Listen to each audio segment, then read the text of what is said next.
وعلیکم السلام ورحمۃ اللہ وبرکاتہ۔ ایبرو کے بال کو مکمل طور پر تراشنا، مونڈنا وغیرہ یا اکھاڑنا وغیرہ اور پھر اسے مکمل ترتیب میں دینا، یہ عورت کے لیے جائز نہیں بلکہ لعنت والا عمل ہے۔ اب رہا ایسی خاتون کا مسئلہ جس کو ایبرو کے بال اتنے زیادہ گھنے ہیں کہ اس کے بال چند آنکھوں کے اوپر بھی آ جاتے ہیں، یا پھر اتنے زیادہ گھنے ہیں کہ وہ مردوں کی مشابہت اختیار کر جاتے ہیں، تو ایسی صورت میں اس عورت کے لیے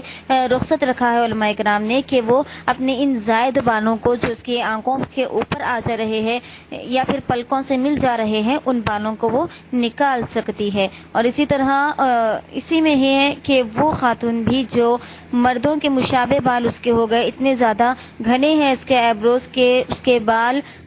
یعنی کہ اس کے ایبرو جو ہوتے ہیں وہ مردوں کے مشابہ نظر آ رہے ہیں، جو اس کی خوبصورتی کو بگاڑ دے رہے ہیں، اسے بدشکل بنا دے رہے ہیں، ایسی عورت کے لیے بھی اپنے ایبرو کے بال ہلکے سے برابر ترتیب میں کر دینا تاکہ وہ دیگر عام عورتوں کی طرح نظر آئے۔ اس طرح سے اگر وہ ترتیب میں اپنے ایبرو کے بال نکال دیتی ہے تو ایسی عورت کے لیے بھی جائز ہے جس کے ایبرو کے بال بالکل مردوں کے مشابہ ہو، جو اس کی خوبصورتی کو بگاڑ دیتی ہوں، جائز ہے۔ واللہ اعلم۔ السلام علیکم ورحمۃ اللہ وبرکاتہ۔